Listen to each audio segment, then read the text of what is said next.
वालेकुम दोस्तों, कैसे हैं आप सब। उम्मीद है आप सब खैरियत से होंगे। मैं हूं आप सभी के साथ हकीम मौलाना मज़हर आलम।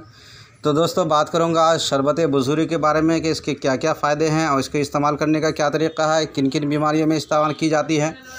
तो दोस्तों बात करने से पहले आपने अगर अभी तक हमारे चैनल को सब्सक्राइब नहीं किया है तो प्लीज़ सब्सक्राइब कीजिए और साथ में बेल आइकन को भी दबा दीजिए ताकि आने वाली वीडियो की नोटिफिकेशन आपको मिलती रहे। तो दोस्तों ये शरबत बुज़ुर्ग है, इसको जो है हमदर्द और शमा, बैद्यनाथ ये सारी कंपनियां बनाती है। आप किसी भी कंपनी के ले सकते हैं, लेकिन हमदर्द की कंपनी से लेंगे तो ये ज़्यादा काम करता है। दोस्तों बात करेंगे इसके इस्तेमाल के बारे में। तो इनका इस्तेमाल ये है कि सुबह शाम 2-2 ढक्कन आपको इस्तेमाल करना है पानी के साथ।